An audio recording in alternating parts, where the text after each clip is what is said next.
women's basketball. But you guys all individually do a great job. And, I know our players, okay, appreciate it. And I know the people who read your guys' articles appreciate it too. So thank you guys, okay? And one day I'll make sure that I give some love back to y'all. So, all right, opening statement. Let's get back to the real, right? Wow. Just extremely proud of our effort. It wasn't the prettiest game for us, and you got to give Richmond a lot of credit. I thought that they executed and tried to spread us out.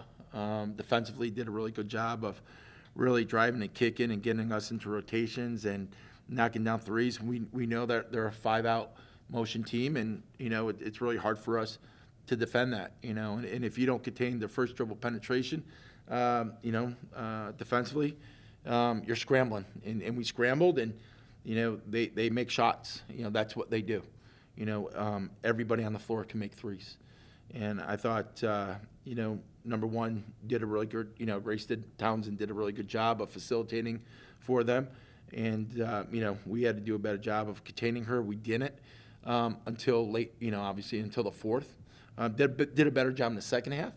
But again, she did a great job of getting downhill, changing speeds, getting us in rotations, and they were just making extra passes, and we were scrambling, and they were knocking down threes, and so, but I loved I challenged our players at halftime. We made some adjustments defensively. I think that helped, and our players were challenged at halftime, and they responded. I thought we came out, and I believe we went on a run to start. But again, it was just.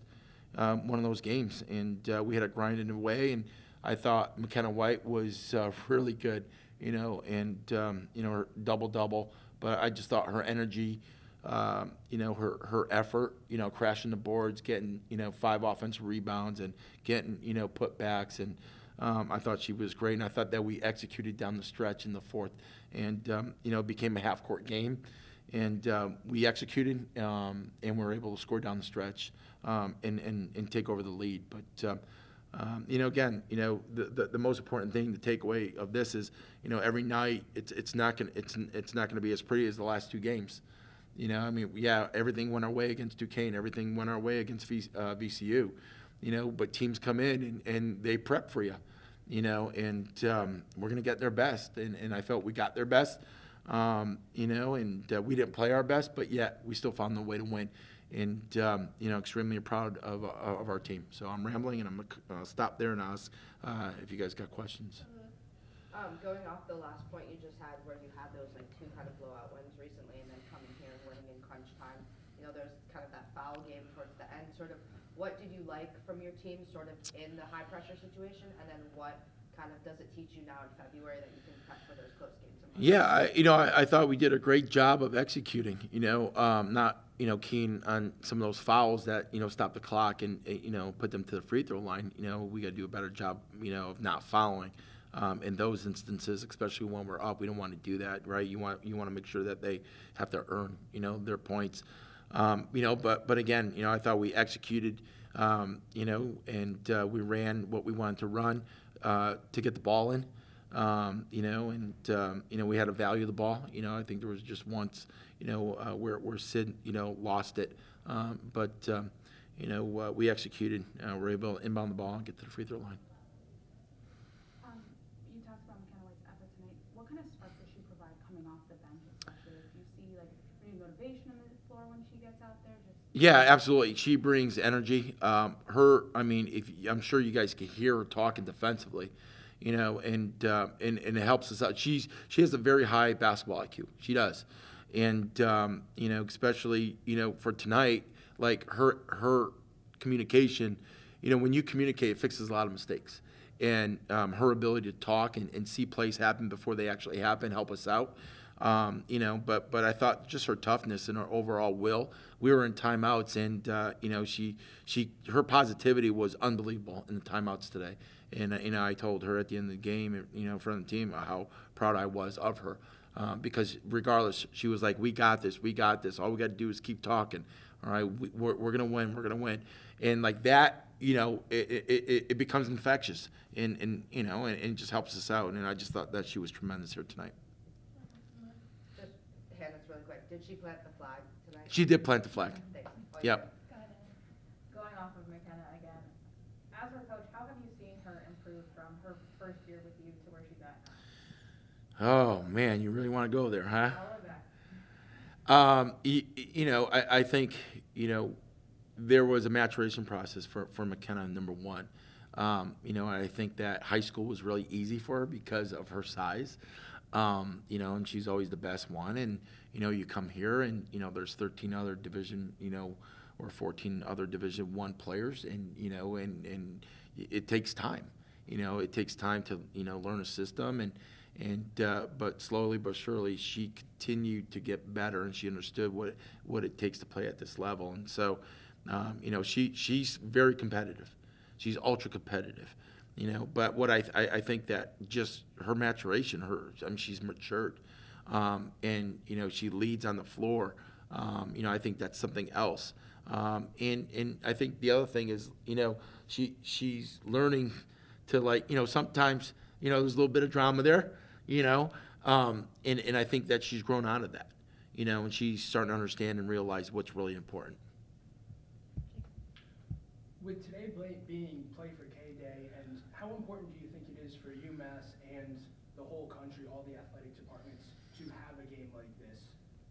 Yeah, I mean, it's extremely important, right? I mean, just bringing a cause to breast cancer, awareness, and obviously, millions and millions of people are, impacted by this. I mean, 1 out of 8 women, get it. My wife got it 6 years ago.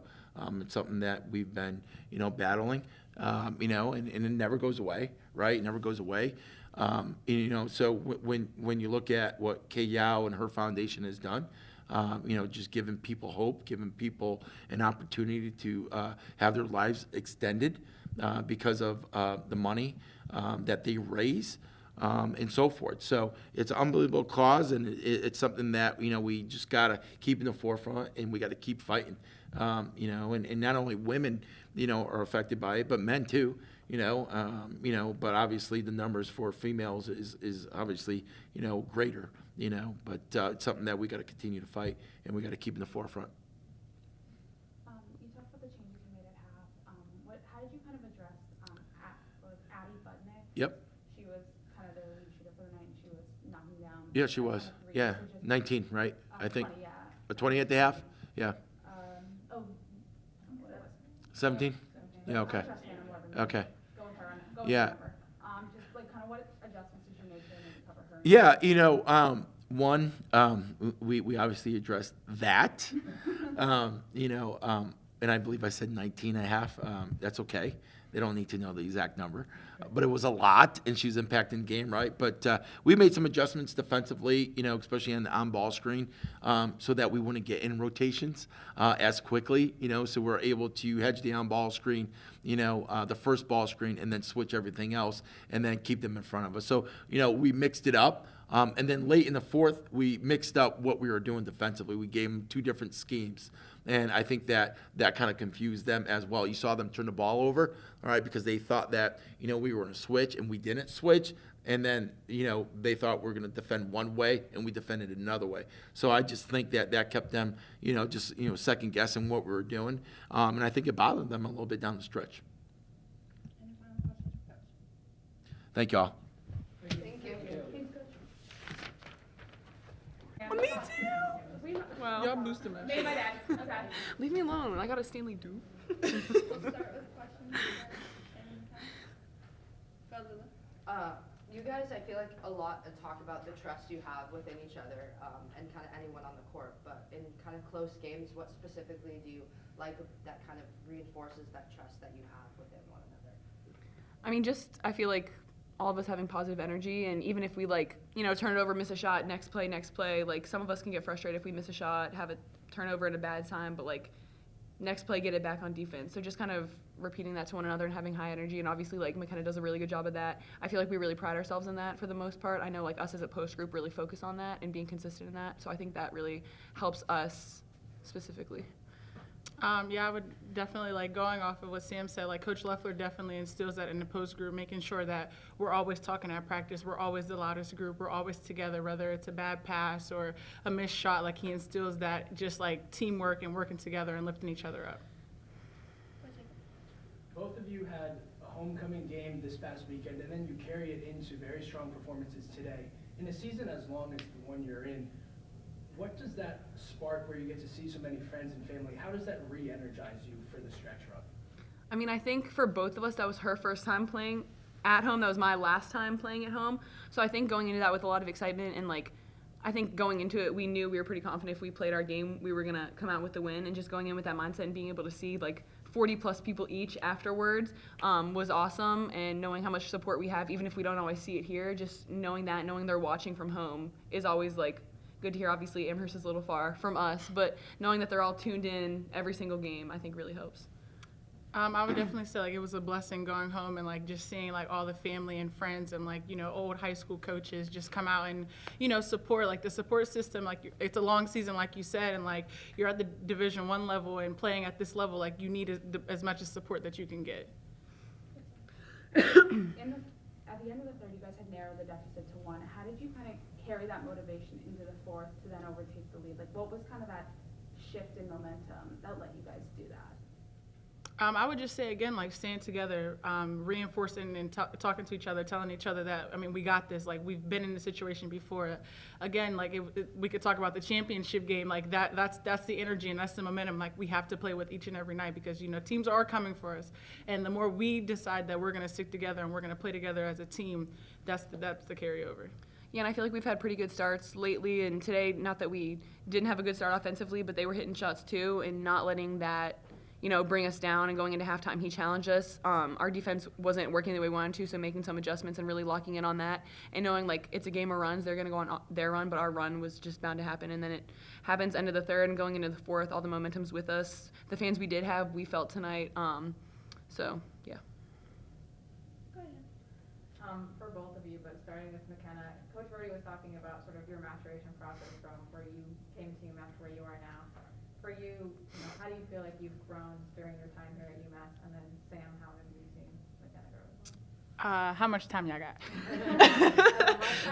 How much time? No, just, you know, like I said, like, trusting in God and the process that he has for me, and just, you know, believing in my teammates as much as, like, believing in myself. Like, talking to Coach Verdi, and, you know, Sam will definitely tell you, like, it was a process for me, and I had to embrace that process and really, you know, grow and mature. So I would say, like, it's helped a lot.